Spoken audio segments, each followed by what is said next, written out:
Je vous remercie de votre présence, je remercie l'association médicale. On était venu il y a un an vous présenter ce petit guide anti-infectieux. Je fais un petit peu de pub ce soir. Si vous ne l'avez pas eu, n'hésitez pas à vous servir. Je vous rassure, on a changé les diapos d'ici un an, on s'est renouvelé un petit peu. Donc on m'a demandé de vous parler, comme bien souvent, des résistances bactériennes. Donc je vais vous faire un petit topo un petit peu des évolutions. Pour commencer, je voulais vous présenter un petit peu tout ce qui est mis en place au niveau santé publique en Calédonie.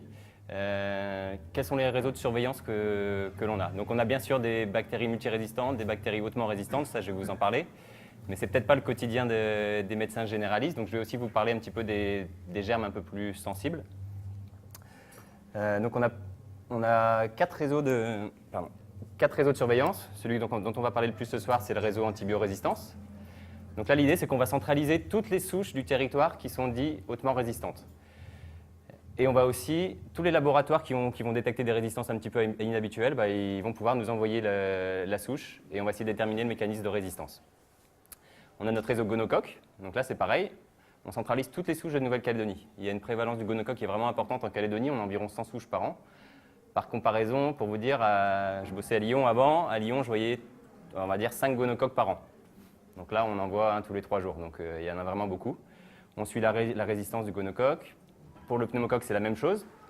On va centraliser toutes les souches invasives de pneumocoque. On a environ une cinquantaine de souches. On va suivre la résistance et on va évaluer les sérotypes qui circulent pour voir si les vaccins sont efficaces. Et enfin, le réseau salmonelle, là c'est pareil, on centralise toutes les souches de Calédonie, on suit la résistance et on va suivre les sérogroupes circulants pour voir s'il n'y a pas des épidémies en cours. Donc on a cette petite fiche de transmission. Donc ça, c'est disponible pour tous les laboratoires de Calédonie, qui sont à même de nous transmettre les souches pour évaluer un petit peu les résistances. Donc tous ces réseaux de surveillance sont financés par la DAS, donc c'est bien suivi. Un autre point important, c'est qu'on conserve énormément de souches, on souche plus de 1000 souches par an. Donc on a des gros congélateurs moins 80 dans lesquels on a vraiment énormément de germes et ça nous permet de voir un petit peu les évolutions sur plusieurs années. Le réseau salmonelle, en 2-3 mots, il faut voir, il y a une cinquantaine de souches par an, c'est assez stable. Ce qui est important, c'est qu'on a quand même encore des souches en Calédonie de salmonelle typhi et paratyphi, donc qui sont responsables de fièvre typhoïde. Donc c'est assez rare, mais on a eu quelques cas, on a eu en 2016 2 cas qui étaient sur UVA. Donc il y a encore ces souches-là qui circulent. Un autre cas important, je ne sais pas si vous avez entendu parler de la salmonelle Agona. Elle a fait le scandale il y a un an avec la contamination du lait Lactalis. On a retrouvé une souche en Calédonie, et c'était chez un nouveau-né. On a fait expertiser la souche, heureusement, ce n'était pas la même souche que celle retrouvée dans le lait. Mais voilà, c'est un peu notre intérêt de sérotyper toutes les souches de Calédonie. Ce qui est important de voir, c'est que la salmonelle, c'est globalement bon en Calédonie. Il n'y a quasiment pas de résistance. Résistance au C3G, il n'y en a quasiment pas. Et au quinolone, il y a moins de 10% de souches. Alors qu'on reçoit beaucoup d'alertes de l'OMS qui nous dit attention, de plus en plus de souches de salmonelle résistantes. Mais vous voyez qu'en Calédonie, c'est un bon côté. Le gonocoque, là ce qui est important, c'est ce que je vous dis, moi j'ai envoyé 5 par an à Lyon, ici on est à plus de 100 par an. L'an dernier on a eu énormément, on a eu plus de 50% d'augmentation. Donc il y a beaucoup de gonocoques en Calédonie. Je vous ai mis en jaune ce qui est important, c'est que progressivement le gonocoque il était très sensible en Calédonie et malheureusement on voit que les résistances commencent à augmenter. Les quinolones, ça augmente, la tétracycline ça augmente. Les souches intermédiaires à la pénicilline, donc ici on traite avec la pénicilline, les gonocoques. Les souches intermédiaires, elles commencent à augmenter, il y en a presque 1 sur 2. Ça marche encore, mais ça devient limite, donc ce sera à surveiller pour les prochaines années.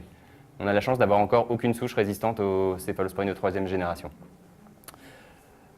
Voilà pour le gonocoque, donc des souches toujours sensibles, mais ça évolue. Au niveau du pneumocoque, donc ça fait une dizaine d'années qu'on surveille le pneumocoque. On le surveille parce que c'est un germe qui est grave, il entraîne des méningites. Il y a une étude qui a été faite il y a assez longtemps, mais c'est à partir de là qu'on a décidé de surveiller le pneumococque. Il y a un taux de létalité très élevé, plus d'un quart des méningites sont létales chez le petit, de grosses séquelles, et l'incidence elle était 6 fois supérieure à la métropole. C'est à ce moment-là qu'on s'est dit qu'il faut surveiller le pneumocoque en Calédonie. Et globalement, il n'y a pas grand-chose qui se passe sur le pneumocoque, c'est très stable. La résistance à la pénicilline c'est 25%, l'amox c'est entre 5 et 10. Voilà, il n'y a pas grand-chose qui se passe depuis des années, mais on continue de surveiller. Ce qui va nous intéresser plus ce soir, c'est vraiment le réseau antibiorésistance. Juste pour vous parler d'hémophilus, c'est un germe qu'on trouve souvent dans les pneumopathies à l'hôpital. Et l'hémophilus, c'est un germe qui était très sensible il y a 3-4 ans. Il y avait juste quelques résistances à l'amox. Et là, on voit que ça a évolué en 2 ans. Franchement, on a vu la différence. on a presque 20% de résistance à l'augmentin et on observe les premières souches de résistance au C3G. Donc c'était un germe qui était très sensible et en quelques années, malheureusement, on voit que ça évolue. Donc ça, c'est la thématique, on va dire, de la soirée. BMR, BHR. Donc ce qu'il faut retenir dans les BMR, donc bactéries multirésistantes, il y en a deux, je pense que vous commencez à les connaître. Les deux plus importantes, c'est le SARM, dont on va beaucoup parler ce soir, et les BLSE, entérobactéries résistantes au C3G. Et après, donc les SARM, vous allez sûrement en voir en ville, des BLSE aussi un petit peu. Et après, il y a le niveau d'au-dessus, les bactéries hautement résistantes. Il y en a deux types, Enterocoque faecium résistance à l'avant-co et les entériques productrices de carbapenémase. Vous ne devez pas en avoir beaucoup en ville, mais malheureusement, ça commence à arriver. Pour les BLSE, il n'y a pas grand-chose qui se passe, on le surveille. On a une centaine de cas, 150 cas par an. Vous voyez que c'est stable sur les 7 dernières années, c'est stable, donc pas grand-chose à retenir, c'est stable. Ce qui est plus important sur ce graphe-là, en jaune, vous avez tout ce qui est importé, c'est-à-dire communautaire. On voit que le communautaire augmente progressivement. Donc les BLSE qui étaient vraiment vouées à être hospitalières, de plus en plus on va le trouver dans le communautaire. Ça, c'est la diapo importante de la soirée. Si vous avez un graphe à retenir, ça va être celui-là. Donc le SARM, ça va être notre problématique, c'est notre problématique actuelle et ça va être celle des prochaines années. Vous voyez, il y a une augmentation énorme du pourcentage de SARM. Ça, c'est vraiment une particularité d'ici. Dans tous les autres pays, la courbe, elle fait exactement l'inverse. Vous verrez sur les autres topos d'après. Mais là, il y a vraiment quelque chose qui se passe en Calédonie. Ce qui est embêtant, c'est que c'est un germe qui est très pathogène. Nous, on valide des quantités d'antibiogrammes de Staph aureus. C'est très virulent. Il a souvent une toxine, la toxine PVL que vous avez dû entendre parler. Donc, c'est une grosse problématique pour nous. Au niveau du nombre de cas, tout à l'heure, les BLSE, on était à 100 par an. Là, on est à plus de 1000. Donc, c'est juste des très gros chiffres. Notre objectif, ce serait redescendre sous les 20%, mais vous voyez que pour inverser la courbe, il va falloir un peu de boulot. Ça, c'est une étude auquel on participe tous les ans. On fait partie du réseau CEPIAS, c'est ce qu'on appelait avant les CECLIN. On participe tous les ans à une enquête BMR avec le labo et l'hygiène, où on va surveiller pendant 3 mois, avril, mai, juin, les SARM et les BLSE. On va savoir lesquels sont responsables d'infections de colonisation, et ce qui est surtout important, c'est lesquels sont acquis à l'hôpital, donc nosocomiales, et lesquels sont importés plutôt communautaires. Donc en vert, c'est le nombre total de BMR sur cette période de 3 mois. Donc voilà, vous avez bien compris que les BMR augmentent. Et pourquoi elles augmentent? Parce qu'en rouge, c'est le SARM qui augmente. Donc d'année en année, on a de plus en plus de SARM.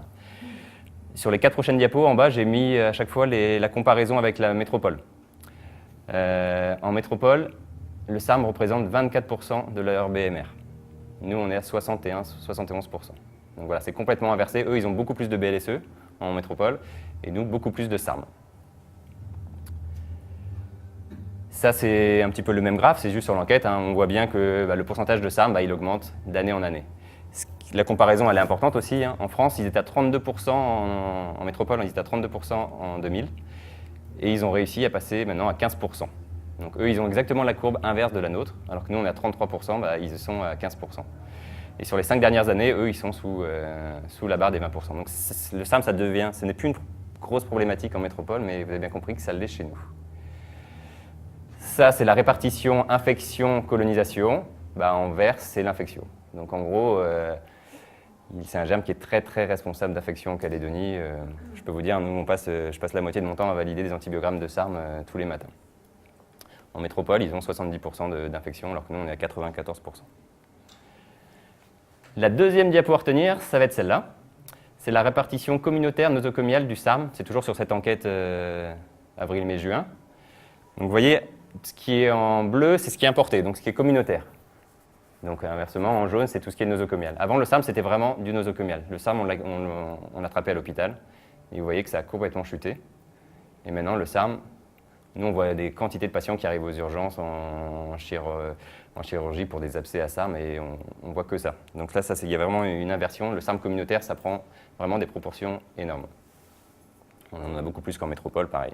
Donc voilà, ça c'est vraiment à retenir. SARM communautaire en très très nette augmentation en Calédonie. Ça, c'est le même graphe que tout à l'heure, sauf que c'est rapporté en incidence. Le taux d'incidence, c'est le nombre de cas pour 1000 journées d'hospitalisation. Bon, bref, ce qui est important, c'est qu'on a une incidence de 2,5. En métropole, ils sont à 0,22.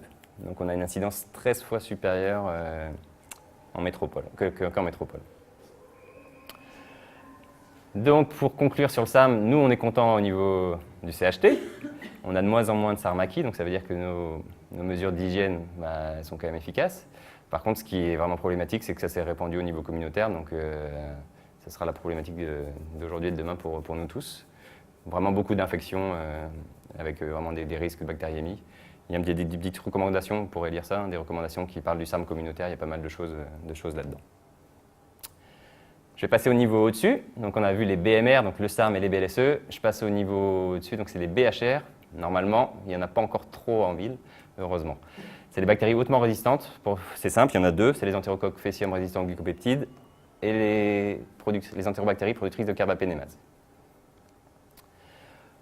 Bon, celle-là, je l'ai ressortie, cette diapo, désolé, mais il faut bien en sortir quelques-unes. Pourquoi c'est des BHR?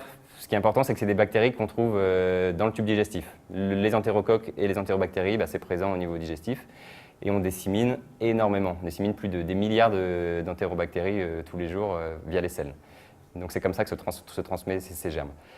Vous l'avez bien deviné, ces bactéries, il reste plus grand-chose au niveau traitement. Souvent, on n'a plus qu'un ou deux antibiotiques qui marchent. Et on est souvent en impasse thérapeutique. Ce qui est embêtant, c'est que ces résistances, elles sont portées par des plasmides, c'est des petits éléments qui se baladent entre bactéries. Et du coup, ça provoque vraiment des grosses épidémies. Soit de patient en patient, soit carrément entre souches. Cette année, on a eu un patient, un enfant qui avait 3 types de carbapénémase différents. Donc ça a commencé par une Klebsiella carbapénémase, qui l'a donné un colique, qui l'a donné une Serratia.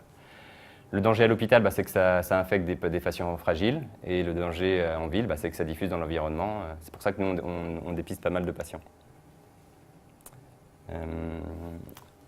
Donc je vais commencer par le Faecium, entérocoque Faecium. J'ai essayé de tout faire, elle est un peu chargée cette diapo, mais j'ai essayé de tout faire tenir sur une diapo. Donc là, vous pouvez tout savoir sur le Faecium résistant à la vancomycine. Donc l'histoire a commencé en 2014. On a vu que les nombres de cas augmentaient. Depuis 5 ans avant, on avait entre 5 et 10 cas de RV. C'était en grande majorité des patients qui revenaient d'Australie, des Vassanes d'Australie. Donc on savait que quand un patient revenait d'Australie, il y avait de fortes chances d'être colonisé à ERV. Et au fur et à mesure, ça a augmenté. Et il y a eu vraiment un pic en 2015, où là, la situation s'est vraiment dégradée. Ce qui est important, c'est qu'avant 2015, c'était que des colonisations. C'est-à-dire que les gens étaient porteurs de ERV au niveau digestif, mais ils n'étaient pas infectés.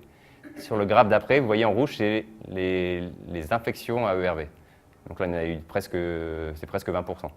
10 en 2015, là juste une, là 5. Donc voilà. Au début, c'était que de la colonisation, maintenant, c'est de l'infection. Ce qui est important aussi, c'est qu'on a eu en 2015 beaucoup de transmissions croisées entre patients. On a dû fermer pas mal de services au CHT. Donc le point positif, c'est que vous voyez en 2016, ça commence à diminuer. Et qu'en 2018, j'ai mis les chiffres à jour. Vous voyez qu'on est quand même sur une bande. Là, pour une fois, on est sur la bonne pente.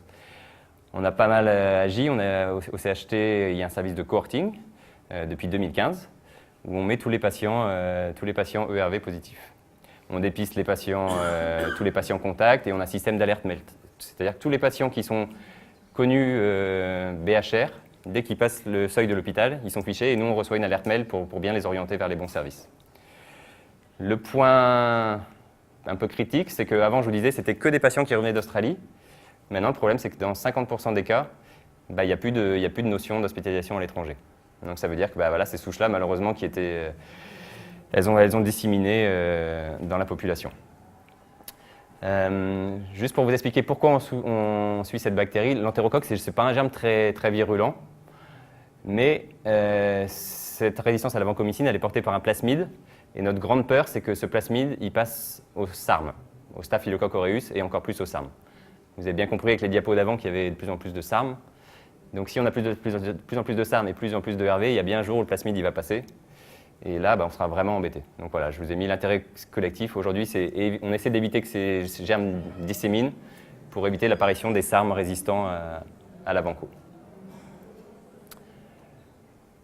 On va passer à la deuxième BHR, c'est les entérobactéries productrices de carbapénémase. Donc ça, c'est un antibiogramme de BHR. Donc là, en gros, il n'y a qu'un antibiotique qui va marcher, c'est l'Agenta, ça ne va pas nous servir à grand-chose. Mais ça ressemble à peu près à ça. Les carbapénèmes, donc c'est la classe d'antibiotiques essentiellement hospitalier, on essaie de l'utiliser le moins possible. On l'utilise pour le traitement ABLSE, c'est bien, ça marche sur les entérobactéries, sur les pios, ça marche sur beaucoup de choses. Mais le problème, donc, vous avez bien compris, c'est qu'il y a ces carbapénémases qui apparaissent de plus en plus. Ça a commencé en Inde, au Maghreb, maintenant en Europe du Sud, il y en a vraiment beaucoup. Hein. Grèce, Italie, il y en a beaucoup, et en France, vous allez voir la diapo d'après, il commence à y en avoir de plus en plus. Même problématique, c'est porté par un plasmide, donc ça se refile de bactérie à bactérie. Souvent, il y a des résistances associées, fluoroquinolone, aminoside, c'est un peu comme ça, il n'y a presque rien qui marche. Et on a des souches qui sont résistantes à tout. Et le problème, voilà, c'est que ça dissémine aussi dans l'environnement. Ça, c'est la situation en France. Donc, vous voyez, ça a commencé à peu près en 2010. Et ça, c'est le nombre d'épisodes d'EPC, entérobactéries productrices de carbapénémase, sur les 5 dernières années. Donc, on est passé de 10 à plus de 500 épisodes. Ce qui est important là-dessus, c'est qu'au début, on avait beaucoup de bleu clair. Le bleu clair, c'était les épisodes qui avaient un lien avec l'étranger.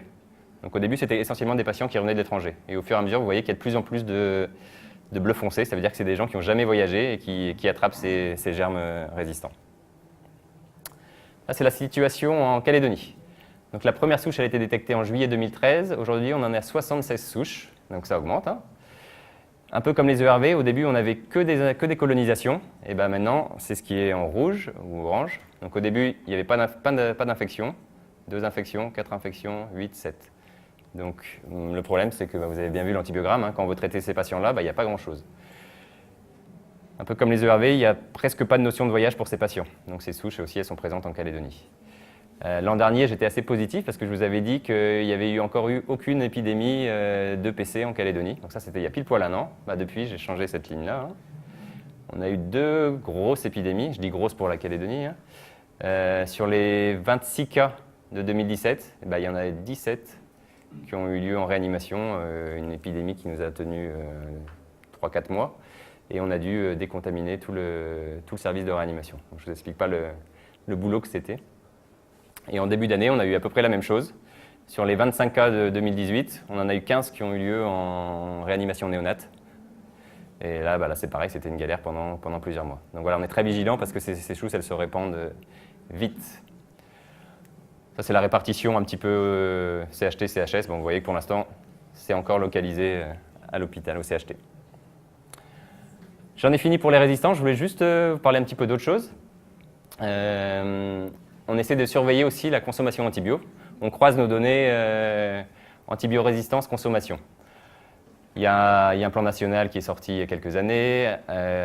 Et ils ont là-dedans, ce qui est intéressant, c'est qu'ils ont identifié, je ne vais pas trop détailler, parce que Benoît en parlera derrière, ils ont identifié trois groupes d'antibiotiques qui génèrent beaucoup de résistance. L'augmentin, amoxicillavudinique, les céphalosporines de 3e génération et les fluoroquinolones. Donc voilà, c'est vraiment ces trois antibiotiques qui génèrent énormément de résistance. Nous, on participe au CHT au réseau ConsoRes. Donc ConsoRes, c'est consommation antibiotique et RES, c'est résistance. On fait ça en partenariat avec la pharmacie. Je vais juste vous présenter 2-3 chiffres. Vous vous rappelez les 3 molécules que je vous ai dit? Donc ça, c'est notre consommation sur tout l'établissement depuis 2008. Donc ce qui génère beaucoup de résistance, c'est l'augmentin, c'est les C3G et c'est les fluoroquinolones.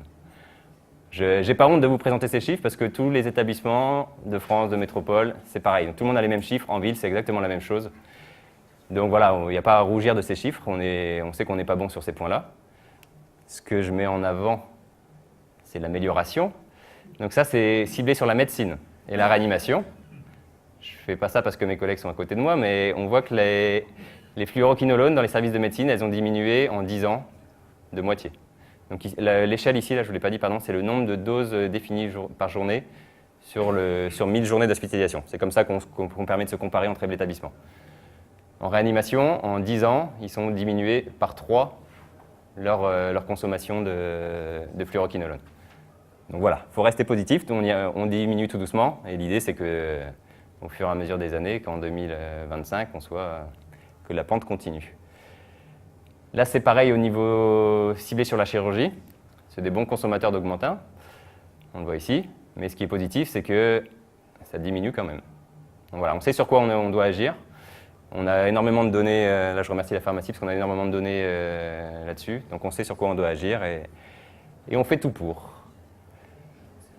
Je vous remercie. Je voulais remercier tous mes collègues du labo, de l'équipe d'hygiène, de la pharmacie, de Pasteur et de la DAS. Je fais un petit coup de pub pour les journées médicales calédoniennes qui auront lieu le 20-21 septembre. Je sais que la dernière fois, on m'avait posé beaucoup de questions sur les bactériophages. Donc, je ne vais pas y répondre ce soir s'il y en a. Mais je ferai une présentation au JMC sur les bactériophages. C'est les virus tueurs de bactéries. Il y a peut-être une solution. Je vous remercie.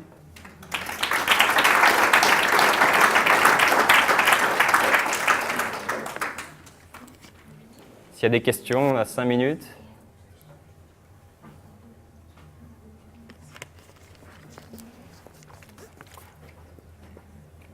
C'est bon. N'hésitez pas, en fait, soyez pas timide.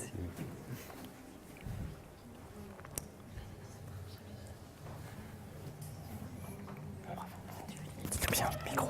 Tiens. Non, il marche? Ouais, je suis parti avec. Ah mince. On va mettre celui-là aussi, ça c'est pour la vidéo. Et on le passera après. Vous ne levez pas? Non. D'accord. Enfin, Sinon vous le mettez dans la poche poche. oui, oui. Je peux, ouais, bon, je vais le mettre là.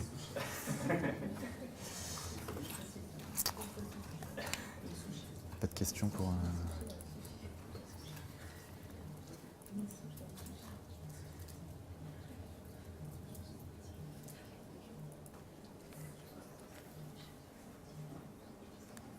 S'il n'y a pas de questions pour Julien, on va enchaîner avec le topo d'après. Je m'appelle Benoît Marot, je suis médecin en réanimation au Medipôle et je m'occupe aussi du CLIN. Et on m'a chargé de vous parler ce soir d'un vaste sujet à aborder en un quart d'heure. Autant vous dire que je vais essayer de ne pas déborder, mais Julien a déjà dit pas mal de choses. Le sujet, c'est le bon usage des antibiotiques, et notamment à l'échelon local, avec toutes les particularités qu'on vient de vous raconter sur le territoire calédonien. Quand on parle de résistance bactérienne et qu'on commence à gratter le sujet, c'est quelque chose qui est relativement énorme, qui ne se cantonne pas à la médecine hospitalière et même à la médecine de ville. Cette diapo, ce petit document, c'est tiré d'un gros dossier de l'OMS qui agit beaucoup contre l'antibiorésistance et qui met à disposition un certain nombre de documents qui sont relativement intéressants et que je vous engage à visualiser. Je pense même qu'il y a un hashtag sur Twitter si vous voulez les suivre. Et donc, quand on gratte un peu, on se rend compte qu'au-delà de la médecine de ville et de la médecine hospitalière, comme on le sait inconsciemment, on arrive rapidement dans le monde vétérinaire, dans le monde de l'industrie agroalimentaire et qu'on fait intervenir tout un nombre de personnes qui dépassent le champ médical, puisque c'est à la fois le comportement des patients, l'attitude des pouvoirs publics et des politiques publiques qui sont directement impliquées dans cette problématique de la résistance bactérienne. Pour préciser un petit peu ce que disait Julien sur la résistance bactérienne, c'est important, je m'attarde juste là-dessus pour que chacun ait bien les clés pour suivre la suite du topo. Il y a vraiment deux mécanismes particuliers qui permettent à arriver à la production d'une bactérie qui est dite résistante, c'est-à-dire que par rapport à son état naturel, elle acquiert des résistances à d'autres antibiotiques. Il y a un mécanisme qui est dit direct, c'est typiquement, on sélectionne des bactéries au milieu d'un foyer infectieux, c'est-à-dire que vous mettez un antibiotique, mais au milieu de l'inoculum bactérien que vous traitez, il y a certains germes qui sont résistants à l'antibiotique que vous avez mis. Alors soit c'est pas de chance, soit c'est que vous avez mis le mauvais antibiotique. Et donc, vous allez tuer tout sauf ceux qui sont résistants. Ça, c'est le mécanisme direct. Le mécanisme indirect, c'est celui qui est, vous mettez un antibiotique et puis l'antibiotique, comme une chimiothérapie, va détruire finalement toute la flore bactérienne de manière non sélective. Donc tout ce qui est sensible à l'antibiotique va être détruit. Va rester dans les flores des patients traités que des bactéries qui sont résistantes et qui vont du coup avoir beaucoup plus d'espace et de volume pour se développer. Ça, c'est ce qu'on appelle la pression de sélection et c'est directement lié à notre surconsommation et notre surprescription en antibiotiques. Donc c'est vraiment deux attitudes qui sont un peu différentes mais qui concourent toutes les deux à arriver au haut niveau de résistance qu'on vous a décrit. Et c'est deux attitudes sur lesquelles on peut clairement modifier notre comportement. Cette histoire de résistance aux antibiotiques, on nous l'annonce depuis longtemps. Ça, c'était un papier en 2008 où on nous expliquait que c'était fini l'âge d'or des antibiotiques, hein, qu'on était maintenant dans une ère où les bactéries étaient de plus en plus résistantes. Julien vient de vous l'expliquer. Et de manière paradoxale, l'industrie pharmaceutique est de moins en moins investie dans le développement de nouvelles molécules. Pour plein de raisons, hein, probablement qu'il y a d'autres nids plus rentables pour les industries, mais le fait est là, on a de moins en moins de nouvelles options thérapeutiques qui sont mises à notre disposition pour faire face à cette augmentation des résistances. Et cette réalité, elle arrive, hein, on nous l'avait prédite, et puis malheureusement, on n'a que nos yeux pour constater que cette prédiction était vraie. Ça, les données que je vous présente sont tirées d'un réseau européen parce qu'on n'a pas, sur la Calédonie, on n'a pas encore tout le recul, mais c'est un peu ce que vous disait Julien. Là, c'est des graphiques qui concernent les Escherichia coli qui produisent une BLSE. Je vous laisse voir les couleurs, hein, sur le réseau, c'est assez clair. Je vous avais peut-être déjà présenté ces diapos la dernière fois. Pour ceux qui les ont déjà vus, vous m'excusez, mais je les ressors quasiment tout le temps parce que je trouve qu'elles sont assez évidentes. Et c'est le cas d'un peu toutes les BMR et maintenant des BHR qu'on surveille. On n'est pas les seuls à avoir remarqué, hein, que cette résistance bactérienne augmentait de plus en plus et qu'on allait face à un problème. Si vous faites une petite revue rapide sur Google et vous tapez résistance bactérienne, c'est des titres de une de presse qui sont tous plus pessimistes les uns que les autres qui arrivent. Donc, bon, là, c'était il y a quelques temps que j'avais fait ça, mais vous voyez, il y en a même qui titrent, je crois, à Sud-Ouest, qui titre un risque aussi sérieux que le terrorisme. Donc, c'est pour dire que maintenant, l'opinion publique s'empare du sujet et que c'est plus seulement quelque chose qui intéresse les communautés de soignants. Ça tombe bien puisque les institutions ont pris le problème à bras-le-corps, que ce soit au niveau international ou au niveau national. Hein. Vous avez l'OMS, je vous en ai parlé, mais donc il y a le ministère de la Santé en France qui produit des recommandations régulièrement. Et puis en bas, une référence parmi d'autres de commissions scientifiques indépendantes qui s'unissent pour essayer d'offrir des perspectives sur le contrôle de cette augmentation délirante des résistances bactériennes.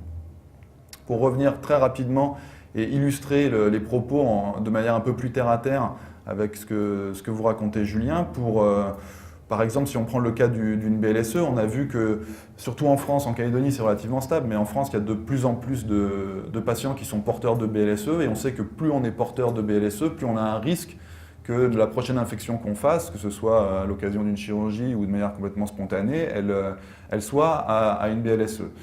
Du coup, quand on est infecté, on a évidemment besoin d'antibiotiques et qu'à ce jour, même si les publications scientifiques sont nombreuses sur le sujet, le traitement de référence, ça reste pour une infection avec une BLSE, ça reste une carbapénème, hein, la plupart du temps. Et donc finalement, plus on va utiliser de carbapénème, plus on va s'exposer au risque de générer des bactéries qui vont naturellement développer une résistance au carbapénème. Et c'est là qu'on arrive directement dans les situations où apparaissent les BHR. Hein, donc, pour les BLSE, ça a été très bien montré. Et cette diapo, je la tire du petit guide d'antibiothérapie qu'on vous avait donc présenté l'année dernière et qui est toujours disponible là. Les facteurs de risque pour ces BLSE, ils sont très clairs. Hein. Le premier de tous, que ce soit pour des BLSE urinaires ou digestifs, c'est la consommation d'antibiotiques. Et pas n'importe lesquels. Hein. C'est ces antibiotiques dont vous a parlé Julien et qu'on va revoir tout de suite. Je réenfonce le clou sur le SARM. Avec cette diapo, il vous a dit que c'était la diapo clé. Moi, je me suis arrêté en 2016. J'ai pas le 2017, hein, où on est à ça marche ou pas? On est à 33%. Ça, voilà. Où on est à 33%. Mais clairement, la problématique du SARM, c'est la problématique calédonienne du moment. Vous voyez ici en bas, c'est les courbes françaises métropolitaines. Hein, donc on est clairement dans la dynamique inverse. L'autre diagramme, Julien vous l'a présenté, donc j'y reviens pas. Mais vraiment, ce qu'il faut retenir pour le SARM, c'est qu'on a une incidence qui est quasiment 13 fois supérieure à celle de la métropole, hein, que le SARM communautaire, donc potentiellement en ville, est en nette augmentation et que ça, c'est plus du tout une crainte ou un fantasme, c'est clairement une réalité, et qu'on n'est plus du tout à rechercher des patients colonisés, mais qu'au quotidien, on est à faire face à des patients qui sont infectés, pour lesquels il faut proposer des traitements.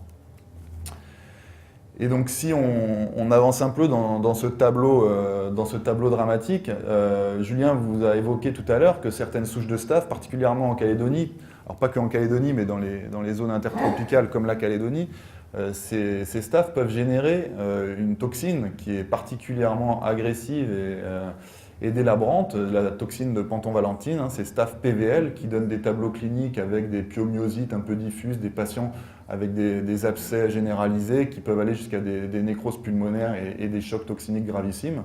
On en a régulièrement à l'hôpital et en réanimation.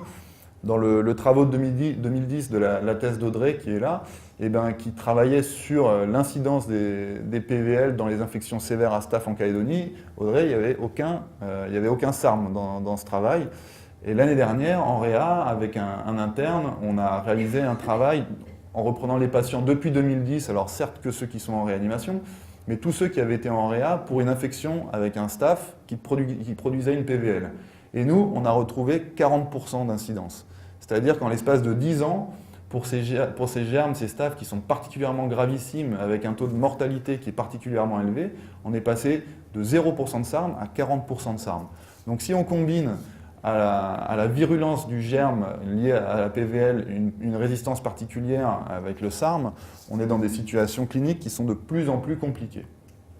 Et si je reproduis le raisonnement que je vous apportais tout à l'heure avec les BLSE, plus on a de SARM, hein, plus on va avoir besoin d'utiliser des anti-SARM, donc notamment la vanco. Et le fait d'utiliser beaucoup de vanco, l'évolution naturelle des choses va être que les germes vont produire des mécanismes pour se faire fi de cette résistance à la vanco. C'est là que vont arriver les ERV, hein, d'abord à l'hôpital, et ce que disait Julien, de plus en plus en ville. Et ce que vous expliquez, Julien, le risque qu'on craint, hein, c'est que cette résistance qui est sur l'entérocoque, qui est lui pas très virulent, elle saute sur le staph, et que ce soit plus un SARM, mais un VRSA. Hein, c'est comme ça qu'ils les appellent aux États-Unis, puisque là encore, ce qu'on craignait est en train d'arriver. Les premières souches de Staph aureus qui sont résistants à la vanco ont été rencontrées chez des patients infectés et non pas colonisés aux États-Unis. Pour l'instant, à ma connaissance, il n'y a pas encore de Staph aureus qui sont résistants à la vanco, qui produisent une PVL. Mais vous voyez qu'avec les particularités locales qui sont celles de la Calédonie, cette problématique, elle est vraiment à ne pas négliger et à gérer au plus vite sur le territoire parce qu'on va vraiment à l'encontre de problèmes qui peuvent être gravissimes. Alors ça, je passe, c'est les deux documents en français qui sont relativement intéressants et qui peuvent répondre à un certain nombre de questions sur le SARM. Mais encore une fois, le SARM communautaire en Calédonie, c'est vraiment, il faut ressortir d'ici avec cette notion que c'est un problème qui n'existait pas il y a quelques temps. Hein, donc, en gros, ce qui était vrai hier ne l'est plus forcément aujourd'hui. Hein. Dans l'infectiologie, c'est assez dynamique et il faut, vous êtes là ce soir, donc ce n'est pas à vous qu'il faut le dire, mais il faut vraiment essayer de garder l'information parce qu'en quelques années, la situation peut drôlement changer. Donc que faire? Parce que finalement, là, on vous a dressé un tableau qui était assez peu ragoûtant et peu optimiste. Il y a quand même des choses à faire. Hein. Il y a des choses à faire, il y a des choses à faire qui marchent. Et il y a des choses à faire qui ne sont pas très compliquées pour essayer d'inverser la situation. Les deux grands principes que vous retrouverez partout, c'est celui de moins consommer et de mieux consommer. Alors, facile à dire, mais après, quand on est dans son cabinet et qu'on a les patients en face de soi ou des situations cliniques qui sont toutes un peu particulières, voilà, on se dit toujours mieux consommer, mais pas facile.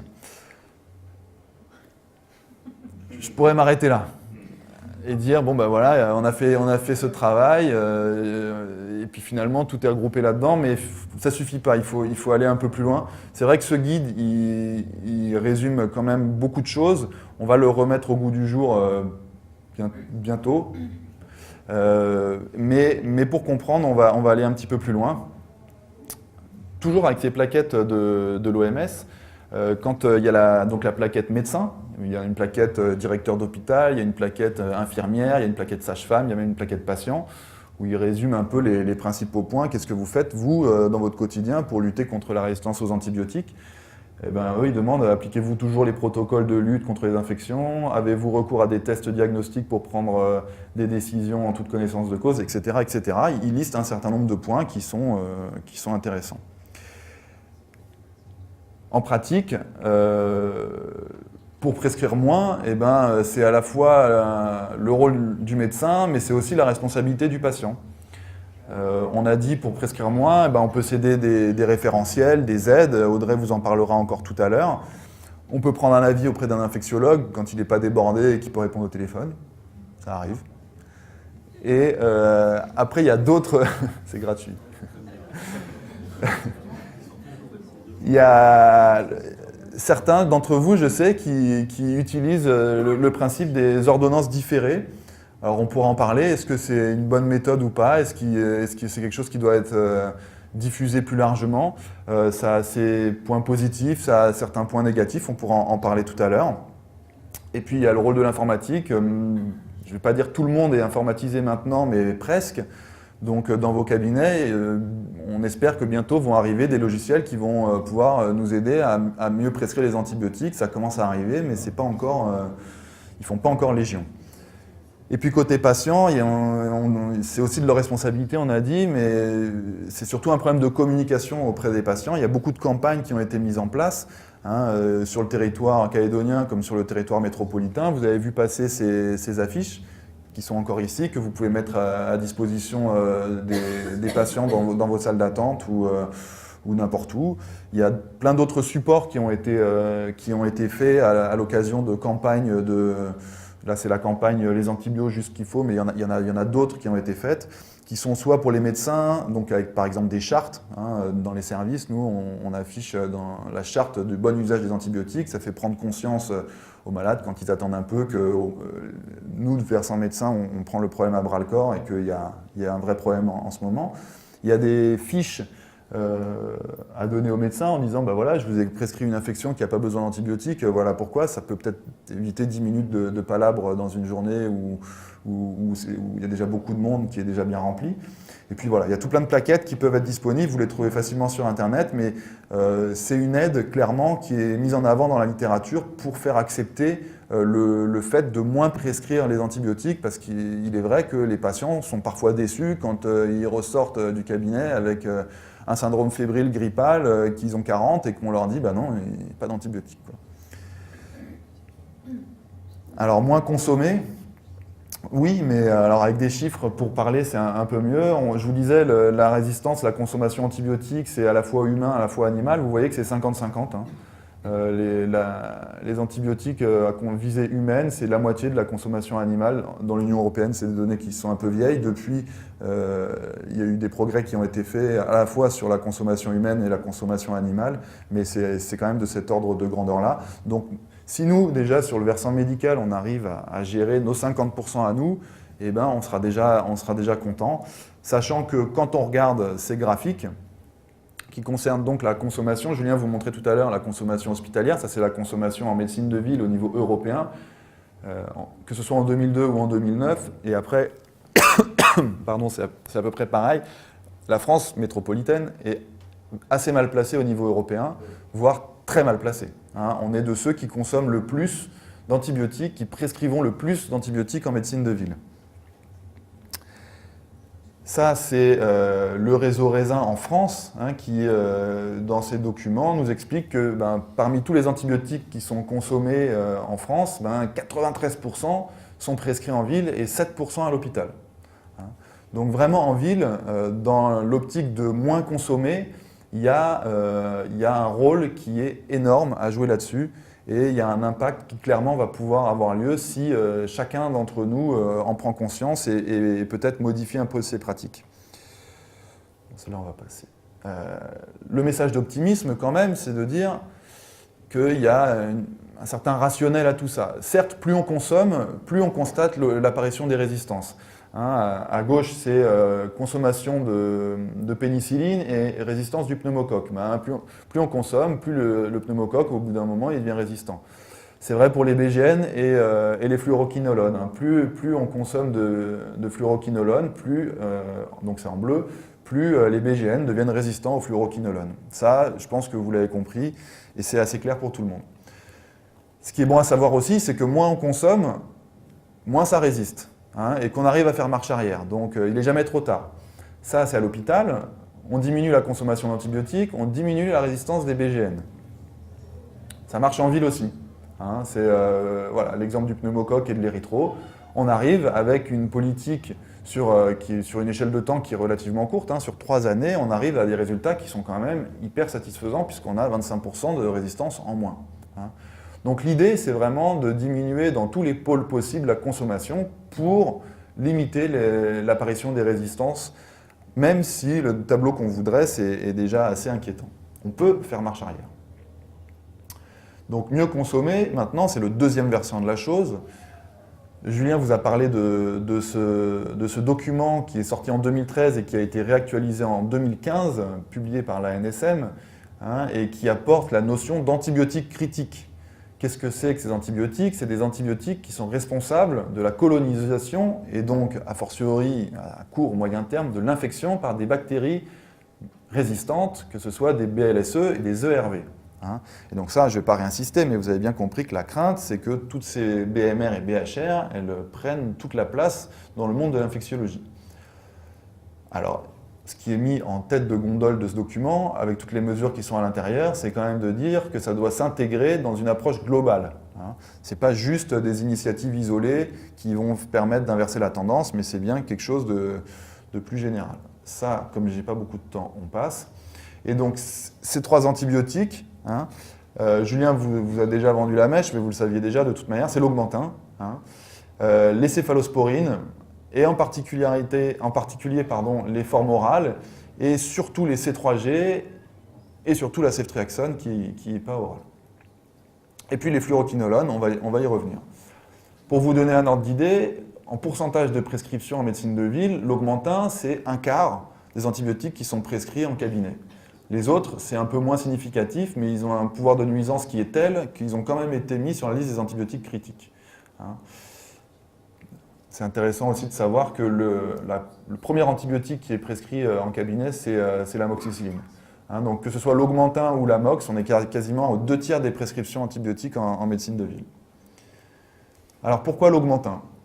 Ben, l'augmentin parce qu'il a un impact important sur la flore commensale. Et ça, c'est son premier point. Hein, il a une activité anaérobie qui est très importante et qui donc va favoriser la sélection. C'est ce que je vous disais en introduction, le mécanisme indirect de genèse de ces bactéries résistantes, c'est clairement le cœur de cible de l'augmentin et c'est pour ça que tout le monde, les pouvoirs publics en particulier, vont essayer dans les mois, les années à venir de restreindre au maximum la consommation d'augmentin.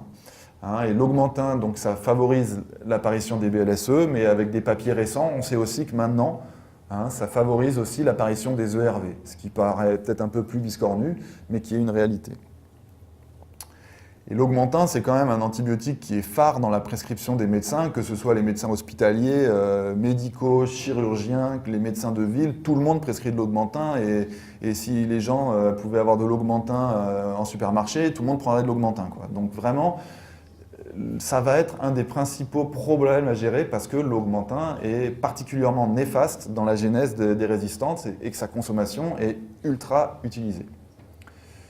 Ça, c'est pour vous donner une petite image de ce que ça représente. Ici, c'est à gauche la flore fécale d'un volontaire sain avant sa consommation d'augmentin, on va dire. Et donc vous voyez que la plupart de sa flore est constituée de colis sensibles et qu'il y a très peu de BGN résistants, il y a d'autres germes évidemment. On lui donne un antibiotique et donc c'est le mécanisme indirect dont je vous parlais tout à l'heure. Ben, l'antibiotique, comme une chimiothérapie, il va détruire toutes les bactéries qui lui sont sensibles. Sauf que cette petite part de ce qui va être des BLSE, hein, va perdurer dans la flore digestive et tout ça va disparaître en laissant un espace vide dans lequel les BLSE vont pouvoir largement proliférer et nous voilà dans une situation où les patients sont complètement colonisés et donc bientôt infectés avec ces bactéries. Donc l'augmentin, pas bien. Céphalosporine, pourquoi c'est un problème? C'est un peu plus technique parce que les céphalosporines, avec surtout la voie orale, on est rapidement à des concentrations dites subinhibitrices, hein, ce qui est assez peu satisfaisant. Là, on rentre dans des données un peu de pharmacocinétique et de pharmacodynamie, mais c'est quelque chose qui est important. Et l'autre paramètre qui est important à savoir, c'est que nombre de céphalosporines ont une élimination par voie biliaire et que donc la bile se drainant dans le tube digestif, les métabolites qui sont plus ou moins actifs dérivés de la modification hépatique de ces céphalosporines arrivent directement au sein du tube digestif où sont toutes les bactéries qui l'attendent avec impatience.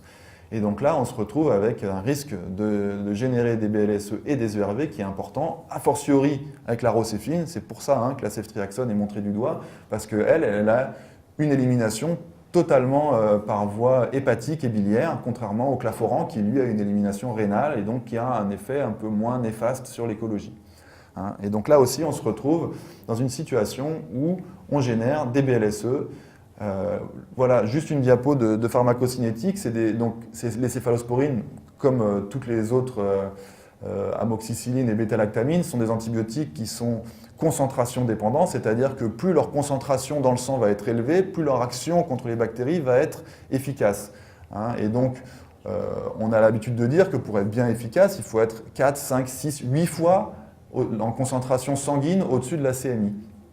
Alors pourquoi? Parce que là, c'est votre concentration d'antibiotiques. Ici, c'est votre CMI. Si vous êtes en dessous, là, vous ne générez pas de résistance parce que vous n'êtes pas actif finalement sur l'antibiotique. Vous êtes en dessous des concentrations inhibitrices et votre bactérie, elle continue à se développer.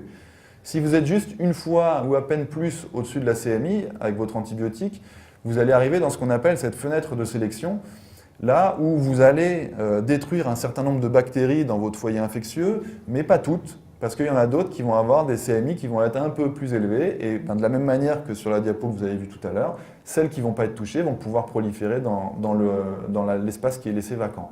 C'est pour ça qu'on demande à être au-dessus de ce qu'on appelle la CPM, la concentration qui prévient l'apparition des mutants.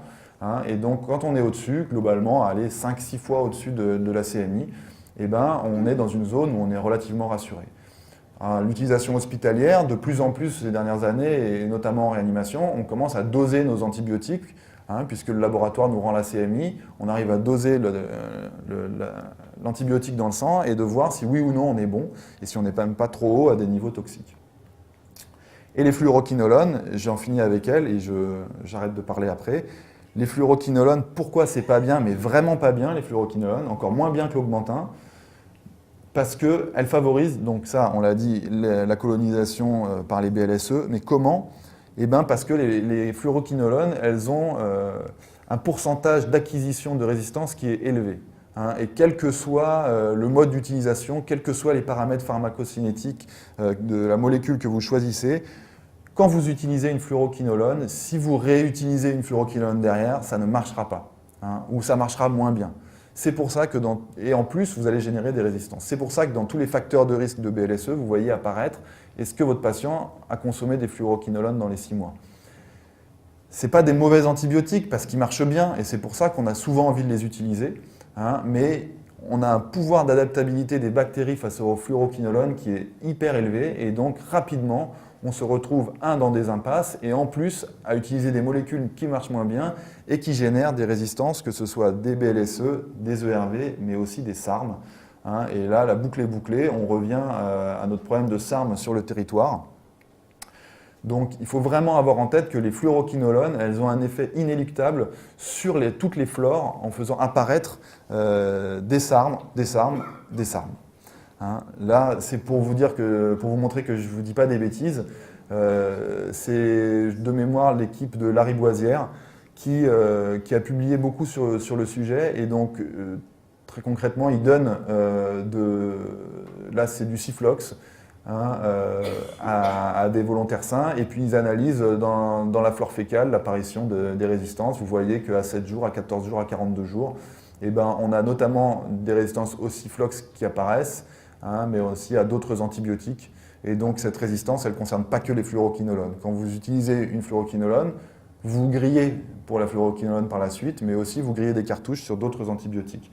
Et ce qui est notable dans ce papier, c'est qu'en plus, le niveau des CMI augmente. Donc plus vous les utilisez, moins les germes sont sensibles et plus ils sont résistants. Et ça, c'est vrai aussi, le même principe de travail sur les flores oropharyngées, donc c'est absolument pas que le tube digestif qui est concerné. Ça revient avec ce que je vous disais tout à l'heure, mais comme j'ai vraiment envie d'insister sur les fluoroquinolones, je vous le montre, plus on utilise de fluoroquinolones, plus on fait face à l'émergence de pneumocoques qui résistent aux fluoroquinolones. Il y a ce papier qui est extrêmement intéressant, et j'en terminerai avec ça, qui est un papier publié par l'équipe de Caen à la fin des années 2000, où ils ont réussi l'exploit de quasiment supprimer la consommation de fluoroquinolone dans leur hôpital. Donc avec la pharmacie, ils délivraient quasiment plus de fluoroquinolone parce qu'ils étaient dans une situation à l'époque où ils avaient beaucoup de SARM et ils se sont dit un des moyens radicaux qu'on va mettre en place, c'est d'arrêter les quinolones. Donc ils se sont mis beaucoup de monde à dos, mais ils ont réussi, alors pas complètement parce qu'il y a certaines indications sur lesquelles on a quand même besoin des quinolones. Et vous allez voir le résultat. Juste avant que je vous montre les résultats quand même, je vous ai dit que la ceftriaxone, c'était pas bon. Ben, là, ils sont à plus 42% d'utilisation de ceftriaxone. Que l'augmentin, c'est pareil. Ils ont utilisé moins de fluoroquinolone, mais ils ont utilisé plus d'augmentin et plus de rocéfine. Néanmoins, les résultats sont impressionnants puisque sur la période qui a suivi cette non-utilisation des fluoroquinolones, ici, vous avez l'incidence des SARM au labo de l'hôpital de Caen. Et ben, pendant cette période-là, il n'y a plus du tout de SARM à l'hôpital, ou quasiment plus. Donc le fait de supprimer l'utilisation des fluoroquinolones a un impact direct sur l'incidence du SARM. Et vous comprenez maintenant pourquoi je veux vraiment insister sur les fluoroquinolones et finir avec ça, parce que le SARM en Calédonie, si vous ne sortez pas ce soir d'ici en ayant compris que c'est la plaie, eh ben, c'est qu'on n'a pas réussi à faire bien passer le message. Et donc en pratique, les règles concrètes pour l'utilisation des fluoroquinolones, c'est petit 1, éviter de prescrire des fluoroquinolones si on a la possibilité de prescrire autre chose. Dès qu'on peut faire autre chose, il vaut mieux faire autre chose que prescrire une fluoroquinolone.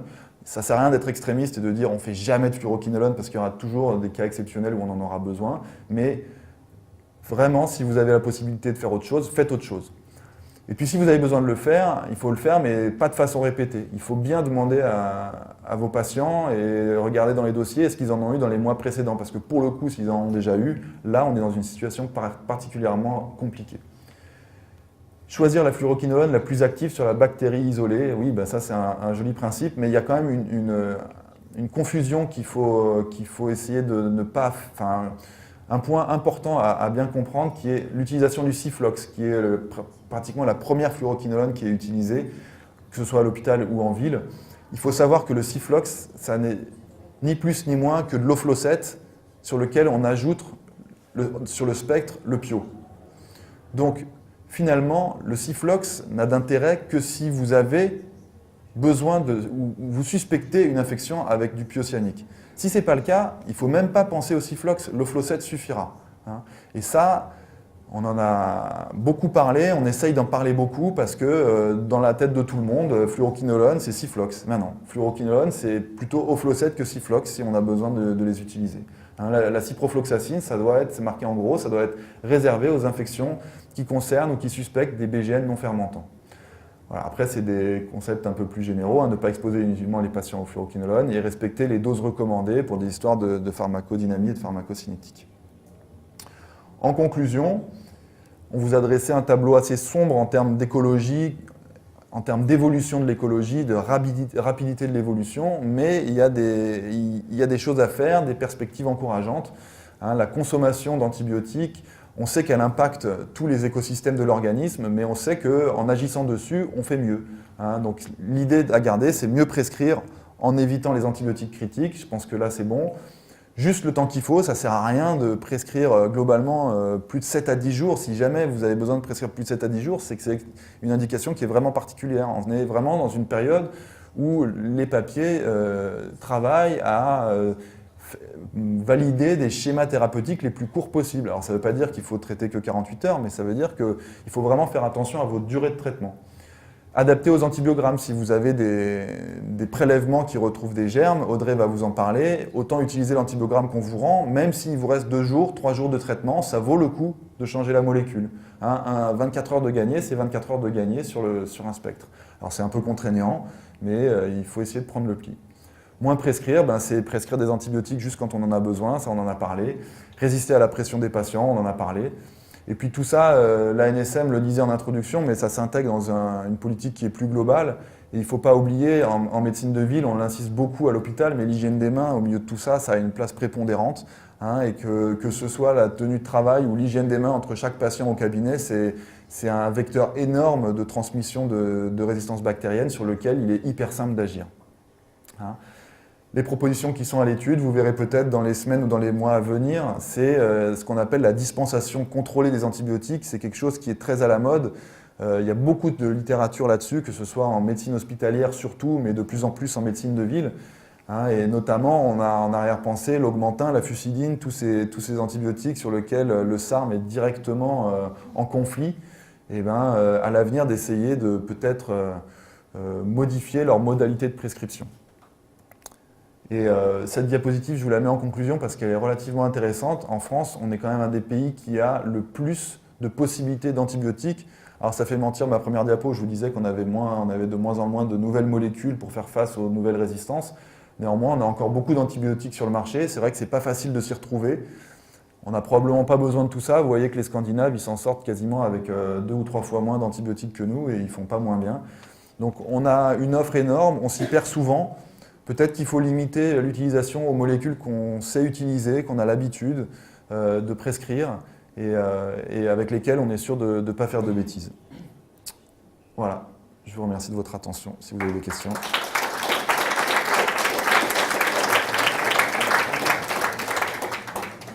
Et ça, c'est 3 documents qui sont relativement courts, avec des dessins, des schémas, des trucs assez parlants, sur lesquels vous pouvez vous reporter. Bon, celui-là, il est un peu plus long, mais au moins ces 2-là, qui sont assez intéressants si vous vous posez des questions. Et je sais qu'on a reçu un mail là récemment des gens du dispensaire de Boulary concernant l'explosion des SARM communautaires et les mesures à prendre. Il y a ce document-là qui date un petit peu, mais qui est assez clair sur toutes les conduites à proposer aux patients. C'est lequel? C'est celui-là. J'y arrive. Si vous avez des questions en attendant. Voilà, celui-ci. 2009, mais il est encore bien d'actualité. Bonjour à tous. Audrey Merlet, je suis infectiologue donc, au Medipôle dans le service de médecine interne. Et on va faire je vais vous faire un topo un peu pratique sur l'interprétation de l'antibiogramme. Donc on va parler comment bien interpréter un antibiogramme pour avoir une prescription adaptée à une situation donnée.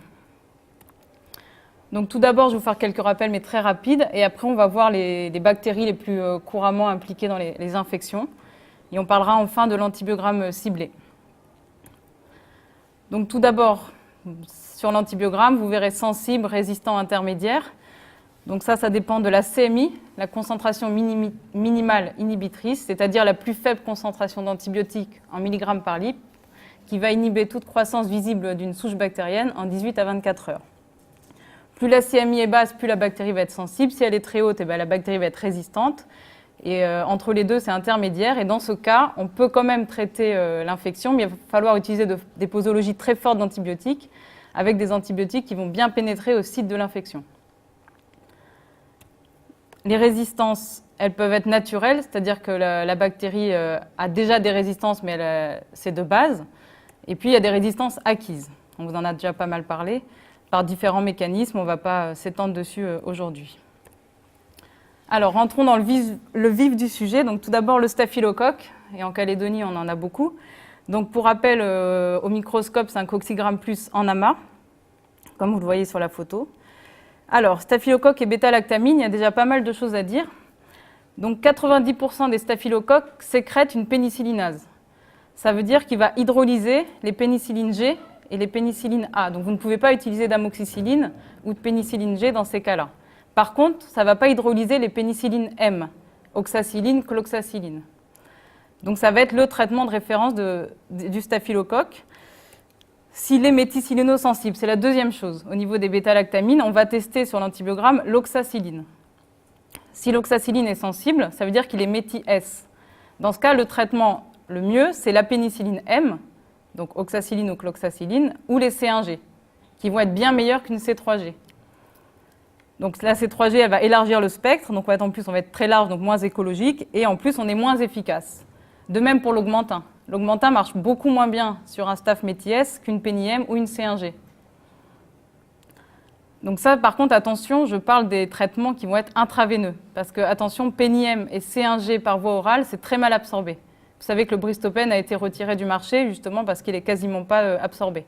La biodisponibilité est beaucoup trop faible. si l'oxacilline est résistante, on va parler de SARM. Donc là, ce qu'il faut faire gaffe, c'est que ça donne une résistance à absolument toutes les bêta-lactamines. Donc les céphalosporines, les carbapénèmes, il n'y a plus rien qui marche. Donc il va falloir avoir recours à d'autres molécules. Et s'il s'agit par exemple d'une bactériémie, on utilisera des glycopeptides. Après, il y a d'autres molécules de recours, mais qui sont vraiment à délivrance hospitalière.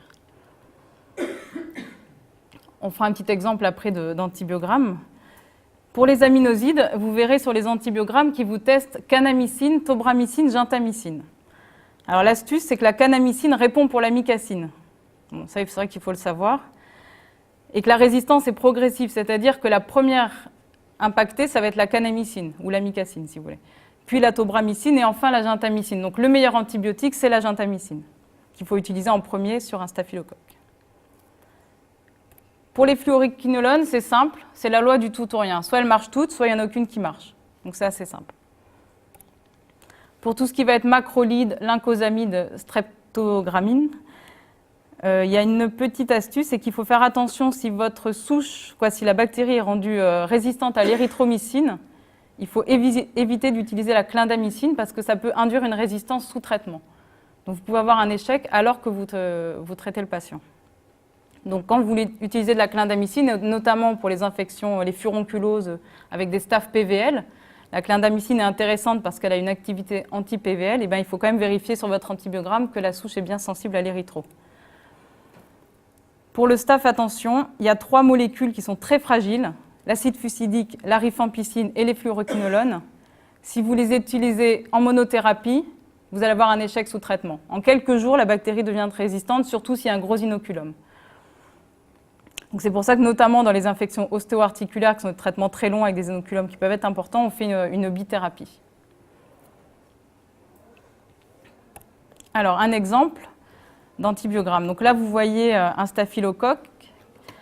Donc ils vont tester en fait au niveau des bêta-lactamines que 2 antibiotiques, le reste vous devez le déduire. Benzylpénicilline, donc la pénigée et R, comme 90% des staphylocoques. Donc l'amox ne marche pas. La pénigée non plus. L'augmentin peut restaurer l'activité, mais on a vu c'est un moins bon antibiotique qu'une pénième ou une C1G sur un staph métis S. Et donc l'oxa est bien sensible. Donc voilà, après les autres bêta-lactamines marchent. Vous voyez qu'ils testent kanamycine, tobra, genta. Ah mais vous ne voyez pas en fait le truc. Merci. Et vous voyez, acide fusidique, il y a beaucoup de souches en Calédonie qui sont résistantes à l'acide fusidique parce que justement, c'est souvent utilisé en monothérapie, en traitement local, et rapidement, le staphylocoque devient résistant. Ça peut être embêtant parce que c'est un très bon antibiotique pour les infections ostéo-articulaires. Donc, c'est important de le préserver. Ah ben, j'avais fait des... Bon, ben voilà. Et vous voyez, l'érythromycine sur cette souche est bien sensible, donc on peut utiliser de la clindamycine. Un autre antibiogramme de staphylocoque, donc là vous voyez que l'oxacilline est résistante, donc ça veut dire que le staphylocoque est résistant à toutes les bêta-lactamines. On ne peut pas en utiliser, il faut passer à une autre classe. Donc si c'est une infection cutanée, un furon, pourquoi pas de la piostacine. Si c'est une bactériémie, on fera de la vancomycine. Maintenant les streptocoques. Donc coccigramme plus en chaînette au gramme. Si c'est un pneumocoque, ce sera un diplocoque, gramme plus. Alors pour les bêta-lactamines, il faut différencier les streptocoques pyogènes, donc streptocoques A, B, C ou G, qui sont des streptocoques notamment responsables des érésipèles. On utilise pénigée ou pénia. Ils sont toujours sensibles. Il n'y a pas de résistance. Donc vous n'avez pas besoin de se poser de questions, c'est pénigée ou pénia. Par contre, pour tout ce qui va être streptocoques oraux et les pneumocoques, les bactéries ont des résistances acquises par modification des protéines qui lient la pénicilline. Donc, dans une infection, par exemple sévère, une méningite, on utilisera une céphalosporine de 3e génération en probabiliste. Et puis, on pourra rétrocéder selon l'antibiogramme. Pour les pneumopathies, l'amoxicilline suffit, ça reste sensible. Et le message important, c'est que l'augmentin n'a aucun intérêt. Puisque la résistance n'est pas comme sur le staphylocoque une pénicillinase. Donc, si vous mettez de l'acide clavulanique, qui est un inhibiteur de pénicillinase, vous ne restaurez rien. Donc, aucun intérêt, le traitement, c'est l'amoxicilline. Pour les aminosides, vous verrez sur un antibiogramme, ils sont toujours rendus intermédiaires. En fait, c'est une résistance de bas niveau qui est supprimée dès que vous ajoutez une bêta-lactamine ou un glycopeptide par l'effet synergique. Par contre, s'il est rendu R, là, vous ne pouvez pas les utiliser. Pour les fluoroquinolones, eh ben non, ça ne marche pas. Sur les streptocoques, pas de fluoroquinolones, sauf les 2 fluoroquinolones antipneumococciques, lévofloxacine, moxifloxacine, Tavanic et Easylox. C'est les 2 seuls qui peuvent marcher, mais attention, ce n'est pas le traitement de première intention. On reste sur l'amoxicilline. C'est vraiment les alternatives en cas d'allergie ou autre. Un exemple de streptocoque, donc vous voyez, la pénigée est testée, elle est sensible. Donc là, c'est un strepto A, c'est classique, on peut utiliser de la pénigée.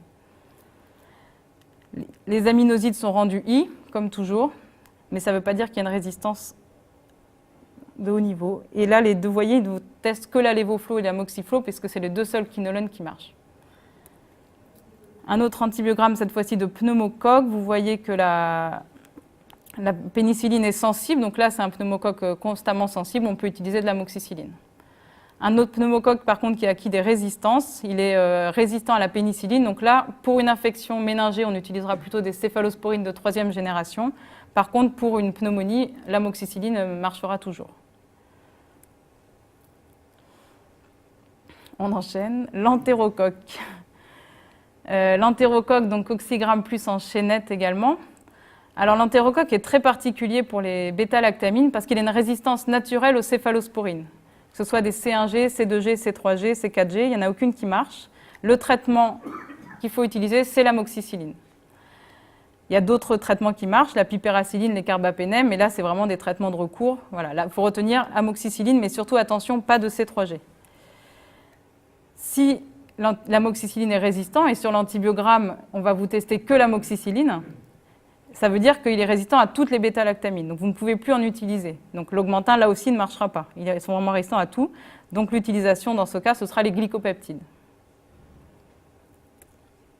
Un exemple d'antibiogramme d'entérocoque, vous voyez, il y a uniquement l'amoxicilline qui est testée. Là, il est sensible, donc on traitera avec de l'amoxicilline.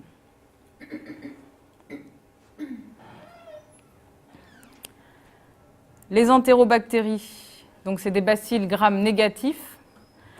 En fait, les entérobactéries sont classées en différents groupes selon leur résistance naturelle. On distingue 4 groupes, parfois 5. Donc les groupes 1, le colique, vous connaissez bien, qui est sensible à tout. Après, les Klebsiella, par exemple, dans le groupe 2, qui a une pénicillinase, c'est-à-dire qu'il va de base hydrolyser amoxicilline, ticarcilline, pipéracilline. Les groupes 3, les citrobactères, entérobactères, qui de base ont une céphalosporinase, donc qui vont hydrolyser toujours amoxicilline, augmentin et les C1G. Et après, il y a des groupes un peu plus compliqués d'association. Et puis, il y a des résistances acquises, comme vous en parlez Julien et Benoît. Alors, il peut y avoir des céphalosporinases qui vont être hyperproduites. Donc, vous voyez que dans le groupe 3, il y avait une céphalosporinase de base, elle peut être hyperproduite et ça entraîne une résistance à toutes les bêta-lactamines, sauf les C4G, donc l'axépime, par exemple, et les carbapénem. C'est une résistance qui n'est pas transmissible, donc on est moins inquiet en intra-hospitalier. Il peut y avoir aussi les BLSE, donc là, c'est résistance à toutes les bêta-lactamines. Il ne restera plus que la céfoxytine, qui est une céfamycine, et les carbapénem. Quoique maintenant, le comité de l'antibiogramme a permis d'utiliser à nouveau l'augmentin pour certaines infections selon les CMI et les C3G également. Et là, par contre, c'est une résistance transmissible, donc les patients doivent être isolés, et il faut vraiment se méfier de la transmission. Et les carbapénémases, et bien alors là, c'est des résistances vraiment, comme on l'a vu, très larges, et puis qui sont très transmissibles. Pour les aminosides, il faudra préférer l'amicacine parce que ça va, pareil, être le dernier atteint au niveau des résistances. Et pour les fluoroquinolones, là, il faut vraiment être très prudent parce que si vous avez l'acide nalidixique qui est systématiquement testé sur un antibiotique d'entérobactérie qui est déjà résistant, il ne faut surtout pas utiliser de fluoroquinolone. Le piège, c'est que les autres vont être, l'ofloxacine par exemple, va être rendu sensible alors que l'acide nalidixique est déjà I ou R. Mais si vous utilisez, en fait, il y a un énorme risque d'émergence de résistance sous traitement. Parce que la bactérie a commencé à muter et elle va continuer à muter si vous continuez à lui donner des fluoroquinolones. Donc c'est vrai qu'avant d'en prescrire, il faut toujours regarder l'acide nalidixique, qui est une quinolone de première génération. Par exemple, vous voyez un antibiogramme de Klebsiella pneumoniae, donc qui a sa pénicillinase de base, donc vous voyez que résistant amoxicilline, ticarcilline, pipéracilline. Et là, vous voyez l'acide nalidixique au niveau des fluoroquinolones, qui qui est sensible. Donc là, on pourrait utiliser des fluoroquinolones, sachant qu'on essaye de les épargner. Mais si jamais il fallait en utiliser, on pourrait. Le citrobactère, donc là, vous voyez qu'il y a plein de résistances. Les quinolones sont intermédiaires, donc on ne les utilise pas. Et un Escherichia coli, bon, je ne vais pas détailler les résistances. Mais là, vous voyez que l'Ofloset est résistant et le Ciflox sensible. Mais alors, il ne faut surtout pas utiliser de Ciflox dans cette indication. La bactérie a déjà muté, vous allez avoir un échec sous traitement. Enfin, le PIO, le Pseudomonas aeruginosa. Donc, au gramme, c'est un bacille gram négatif qui va être mobile parce qu'il a un flagelle, comme vous voyez sur la photo. Alors, le Pseudomonas, c'est compliqué parce qu'il a aussi beaucoup de résistance naturelle au niveau des bêta-lactamines, notamment tout ce qui est amoxicilline, augmentin, céphalosporine C1G, C2G, rocéphine, claforan, tout ça, ça ne marche pas. Donc, il va falloir utiliser des antibiotiques un peu plus de recours, à savoir la piperacilline, la ticarciline, la zactam, le fortum, ce qu'on appelle la ceftazidime, les C4G, axépime, cefpirom, et puis les carbapénem, sauf l'ertapenem qui ne marche pas. Donc voilà, surtout retenez, amox, augmentin, c'est résistant. Pour les fluoroquinolones, il y a uniquement la ciprofloxacine qui marche. Et comme vous disiez, Benoît, c'est pour ça qu'il faut réserver cet antibiotique aux infections à Pseudomonas. Parce que c'est la seule qui marche. Donc si vous avez déjà prescrit du Ciflox pour une autre infection, le jour où il y a une infection à Pio, il sera résistant. Et on aura beaucoup moins de recours parce qu'à part les bêta-lactamines et les fluoroquinolones, pour traiter un Pseudomonas, c'est assez compliqué. Il reste les aminosides, la colimycine, mais qui a une toxicité rénale importante, et la phosphomycine.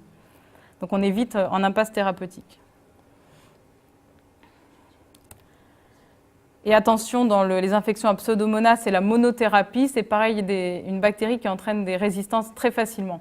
Donc quand on a une infection sévère ou un gros inoculum, il faut toujours faire de la bithérapie au minimum au début et éventuellement après, si l'évolution évolue bien, rétrocéder en monothérapie.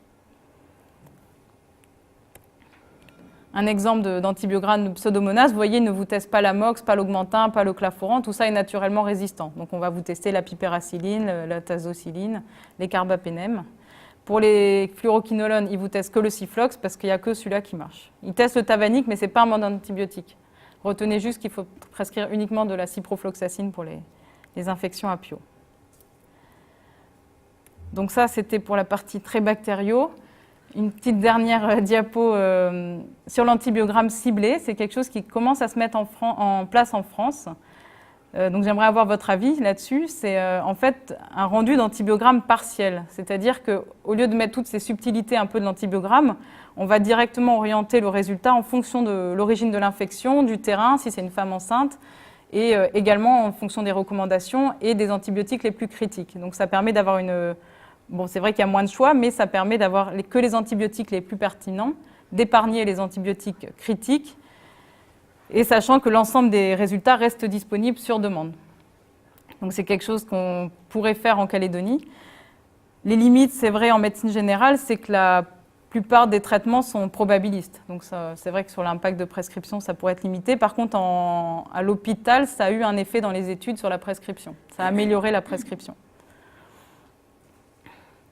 Et enfin, donc, comme Benoît vous parlait, il y a un très bon site, je ne sais pas si vous connaissez Antibioclic, qui est fait par l'Université Paris Diderot, qui est vraiment bien fait pour l'antibiotique en médecine de ville, qui s'adapte aux insuffisants rénaux, à la femme enceinte, qui est très détaillé et qui est assez adapté, et qui a la même école. Les recommandations peuvent être calquées sur les recommandations locales. Voilà, merci de votre attention.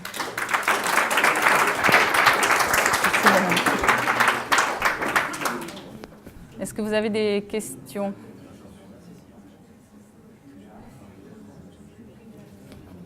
Cécile?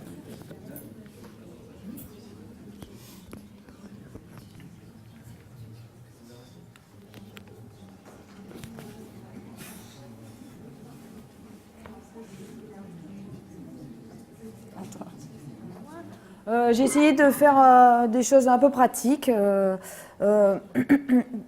Il va peut-être y avoir quelques sujets un peu contradictoires, mais bon, c'est un peu aussi le but. Alors, je vais commencer par la plus grosse partie du topo, ça sera sur les infections urinaires. qui ont fait l'objet de recommandations en 2015, de recommandations nationales, qui ont été réévaluées fin 2007 et qui vont pas tarder à être validées. Juste pour vous remémorer 3 points, dans les infections urinaires, il faut tenir compte des facteurs de risque de complications, qui sont le fait d'être une femme enceinte, un homme, d'être fragile par une maladie sous-jacente ou d'avoir une anomalie mécanique sur son arbre urinaire. Les facteurs de risque de BLSE, des infections urinaires, mes collègues en ont parlé, c'est l'hospitalisation récente, l'équinolone dans les moins de 6 mois, le fait de revenir d'un voyage en zone d'endémie, chez nous, ça va être l'Asie, l'Inde, surtout, dans les endroits les plus proches. Les critères de Fried sont des critères qui s'appliquent aux sujets âgés de plus de 65 ans. Si on a un de ces critères-là, on est considéré comme fragile, donc à risque de complications.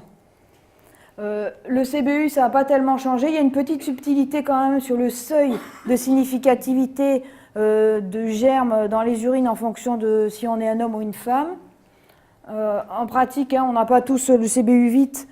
Certains d'entre vous peuvent être un petit peu isolés, quoique peut-être pas ce soir. Donc la bandelette urinaire a une valeur prédictive positive chez l'homme et une très bonne valeur prédictive négative chez la femme, sous réserve qu'elle soit immunocompétente. Dans toutes les mesures d'épargne des antibiotiques pour éviter de générer des résistances bactériennes, on a vu, et je vais vous le répéter, qu'il faut diminuer au maximum le spectre. Et il y a une grosse tendance, très très grosse tendance, c'est de diminuer la durée d'exposition aux antibiotiques.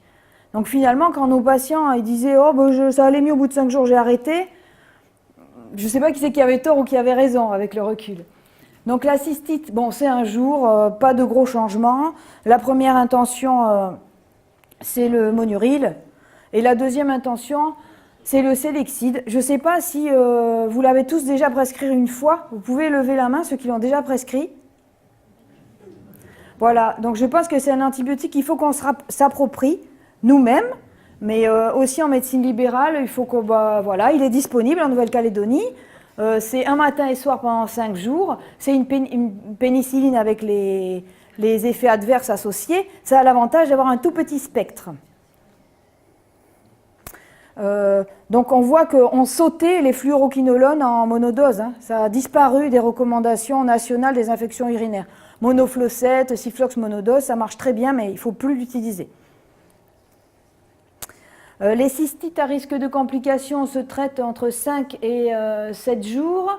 Donc à risque de complications, c'est les sujets fragiles au sens large. On fait un ECBU.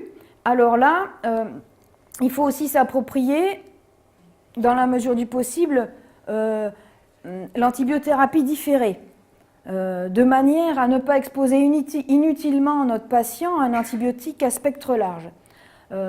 Si on n'a pas le temps d'attendre, parce que c'est vendredi, parce qu'il y a une pression du patient qui travaille et qui ne pourra pas revenir chercher son antibiogramme, on utilise en première intention la furadentine, et en deuxième choix le monuril.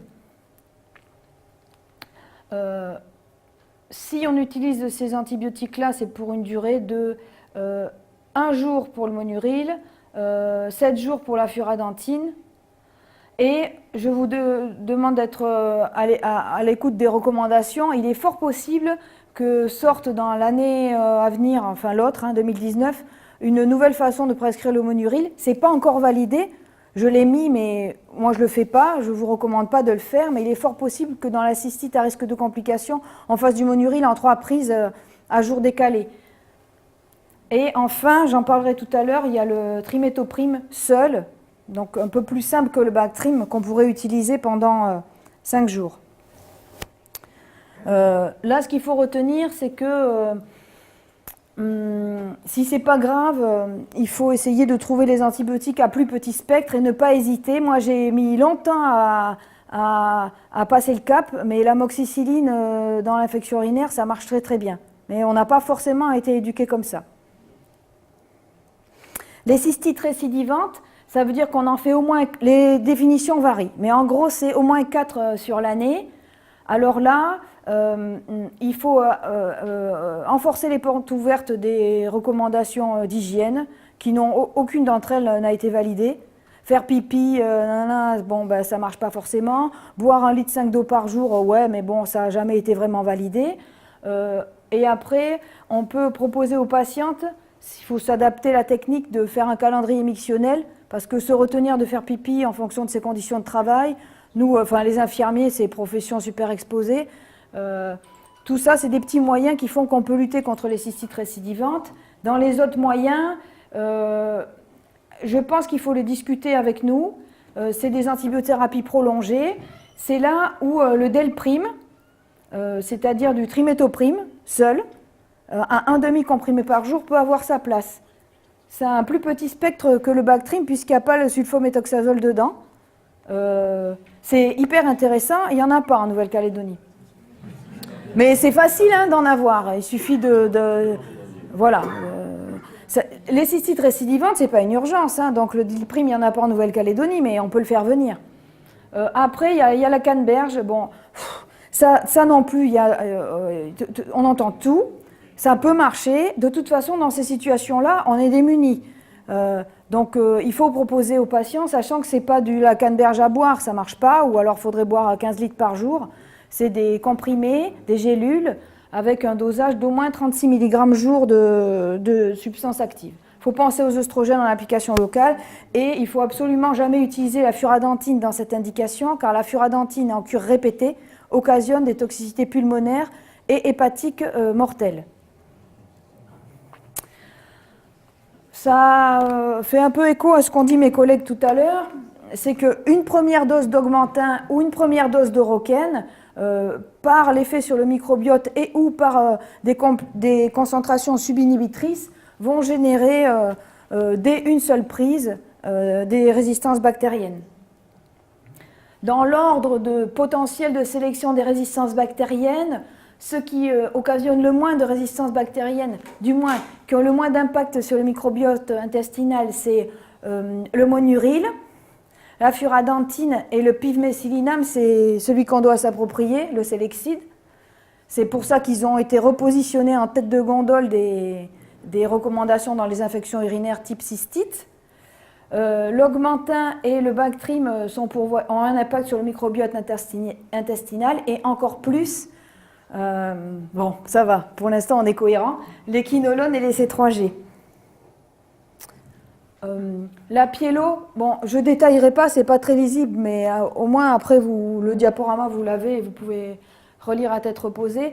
Là, la pyélonéphrite aiguë sans signe de gravité, c'est 7 jours de traitement, point.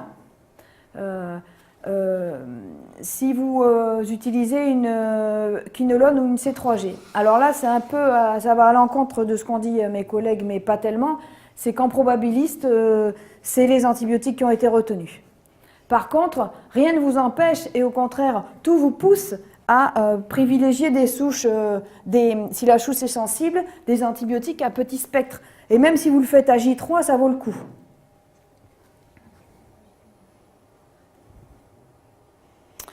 Donc les experts qui ont fait les recommandations de l'infection urinaire ont mis fluoroquinolone ou C3G en essayant d'utiliser l'un ou l'autre un peu alternativement. Vous verrez si vous lisez les recommandations métropolitaines que la fluoroquinolone qui est recommandée, c'est la lévofloxacine ou la ciprofloxacine pour des raisons de résistance bactérienne. C'est un pas que nous, on n'a pas franchi et qu'on ne veut pas franchir et qu'on n'a pas nécessité de franchir. On reste à l'ofloxacine dans cette indication-là. La pyélonéphrite aiguë avec signe de gravité,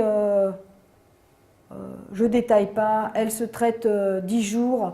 Toujours penser à rétrograder une fois que vous recevez l'antibiogramme. Et bien penser quand il y a des signes de gravité, même si votre patient il va vous échapper, à poser les questions du facteur de risque d'être porteur d'une entérobactérie avec une bêta-lactamase à spectre étendu. Si on a eu des antibiotiques type C3G ou fluoroquinolone dans les 6 mois, si on revient d'Inde et ou si on a été hospitalisé récemment, notre Escherichia coli chez notre pyélonéphrite avec un collapsus initial va nécessiter une antibiothérapie différente. Donc durée de traitement, 7 jours pour la pyélo simple si vous utilisez une C3G injectable ou une fluoroquinolone. Et les pyélonéphrites à risque de complications, il y a aussi une tendance, si l'évolution est favorable, à traiter 10 jours, alors qu'avant on avait un peu tendance à traiter 14 jours. C'est bon? Un petit intermède. Nous, on peut être sollicité avec ce genre de questions et on peut couper court à une résistance bactérienne. Une patiente avec des antécédents assez banals pour son âge, qui a des antécédents de cystite récidivante, voit son chir et son anesthésiste, je ne sais pas quel est le fautif des deux, pour une prothèse de hanche. On lui prescrit un ECBU alors qu'elle n'a pas de symptômes. Le CBU est positif à un coli qui est un Escherichia coli qui a une bêta-lactamase à spectre étendu. Donc le chirurgien nous appelle en nous disant « Ah ben l'ertapenem c'est une carbapénème injectable qui a l'avantage et l'inconvénient pour les résistances bactériennes de pouvoir se faire en intramusculaire et d'être disponible en libéral. » Donc là, on pourrait être tenté de dire bah, l'ertapenem c'est 1 gramme par jour pendant 7 jours. Il y a des recommandations qui nous aident. C'est qu'il n'est pas recommandé de faire de CBU et encore moins de traiter les infections et les colonisations urinaires avant toute chirurgie orthopédique, genou ou hanche et ou chirurgie cardiovasculaire.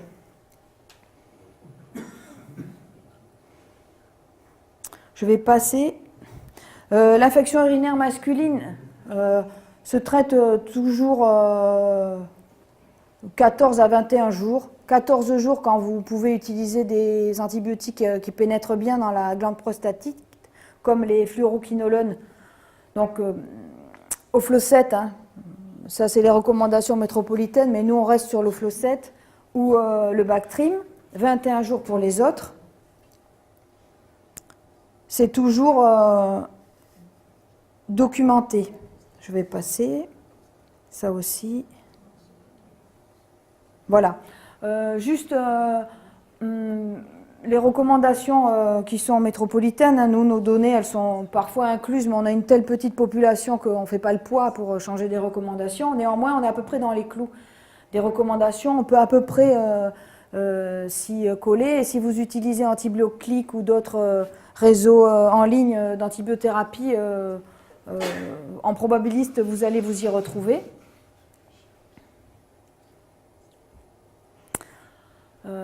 Donc les points forts, hein, les choses à suivre, c'est la le monuryl en 3 fois, donc c'est pas validé, mais tenez-vous informés.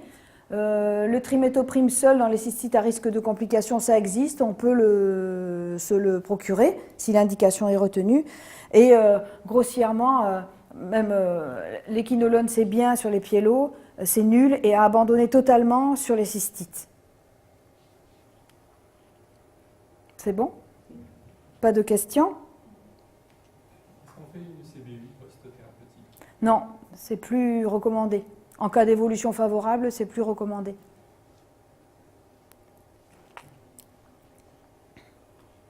Après, j'ai quelques diapos sur la peau. Très très peu, parce que je sais que il y a un mois, les pédiatres ont dû vous faire les infections cutanées. Je ne sais pas si vous y étiez. Et après, j'ai d'autres diapos qui n'ont rien à voir avec le reste. Voilà un peu tout ce qu'il y a. Donc c'est compliqué parce que tout se mélange. Vous voyez plutôt ce qui est à gauche, nous voyons beaucoup ce qui est à droite. C'est une autre façon de présenter et qui coupe court à toutes les problématiques de classification. Donc c'est classé en haut c'est l'épiderme, en bas c'est le muscle.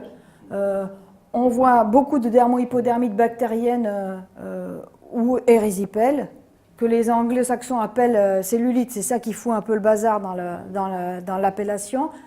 Ensuite, on a des infections qui vont plus se rapprocher de la ponévrose superficielle sans l'atteindre, qui sont les dermohypodermites bactériennes nécrosantes, et ensuite qui sont des pathologies de réanimation plus rares, les facéites nécrosantes, avec nécrose de la ponévrose superficielle et atteinte musculaire. Les furoncles. Bon, j'ai pas la clé, hein, mais c'est une source fréquente de questions, de consultations pour vous probablement énormément, pour nous un peu moins, ou de mails. On a recommandé dans l'antibioguide, on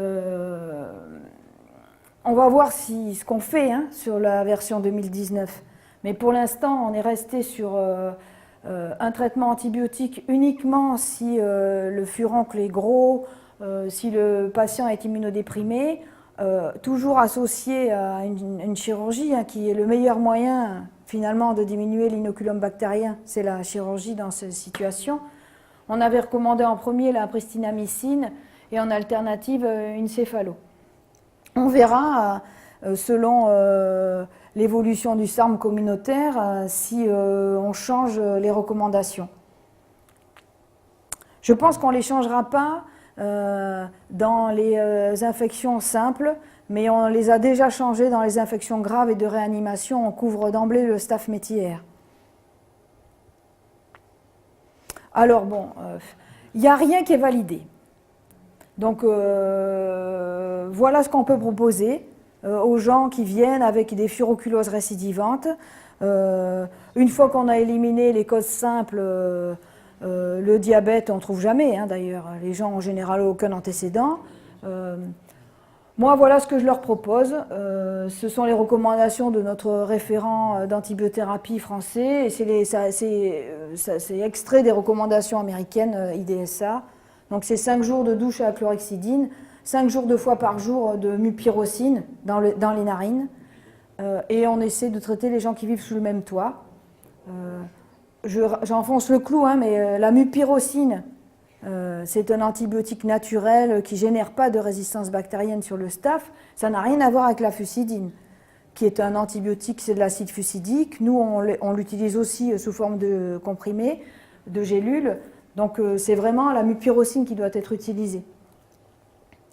C'est piégeux parce que le Vidal, qui n'est pas forcément la référence en antibiothérapie,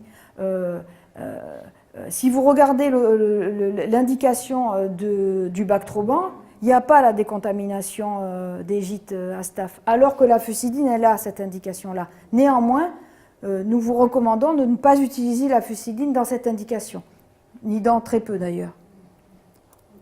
Très vite, les résipelles.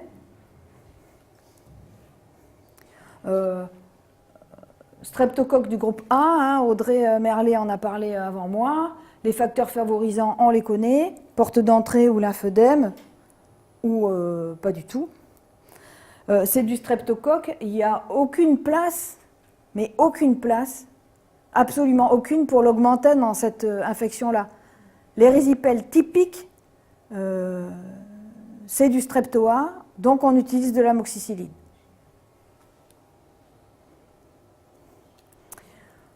Quand je vous parlais des recos de diminution de durée des antibiotiques, les infections cutanées superficielles, si un antibiotique est indiqué, c'est 3 jours, les morsures, c'est 5 jours, les érysipèles, c'est 7 jours.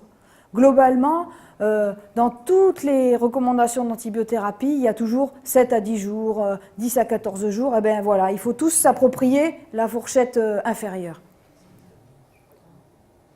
J'ai 2 dernières diapos, après j'ai fini. Juste pour vous parler du travail d'une interne qui était au SMPU et qui a également travaillé à Pointe-d'Imier, qui a repris toutes les dermohypodermites hospitalisées sur une année. Elle a inclus 200 patients, 70 avaient des abcès, 115 des érysipèles, 20 des dermohypodermites nécrosantes. C'était un travail qu'elle a fait en 2016. Elle n'avait que 3 infections à SARM. Les gens, il y a 3 choses à retenir. Les gens sont très jeunes en Nouvelle-Calédonie quand ils ont des infections cutanées, les abcès en particulier, moyenne d'âge 37 ans. La population mélanésienne est largement surreprésentée dans les 3 types d'infections cutanées. Et c'est ça qui va bouger, hein, probablement. Dans les abcès, à ce moment-là, 51% étaient liés à des staphes méties. C'est la dernière. Ça n'a rien à voir avec le reste. Enfin, si, globalement, avec le sujet, oui, mais avec ce que j'ai traité avant, non. Au sein de l'hôpital, on a une commission qui s'appelle la commission des anti-infectieux, qui travaille en partenariat avec la commission de lutte contre les infections nosocomiales. Et on essaie de réfléchir à quel antibiotique on référence ou pas au sein de l'hôpital. Hein. Donc on a référencé l'année dernière le dificlyr, fidaxomicine, qui est un antibiotique qui a une indication dans les infections à Clostridium difficile. 200 000 francs la cure, sachant que l'alternative c'est la vancomycine par voie orale qui coûte presque rien. On l'a référencé quand même parce qu'il y a une vraie indication. On va probablement référencer cette année la thémocyline, qui est un vieil antibiotique belge, qui a un tout petit spectre et qui est très intéressant pour ces Belges. Comme souvent, hein, les antibiotiques à petit spectre. Et ça a un intérêt chez nous pour... ça va venir se positionner avant des bêta-lactamines à spectre plus large et ou avec un inhibiteur de bêta-lactamase. Le DEL', je pense qu'on va se poser la question aussi.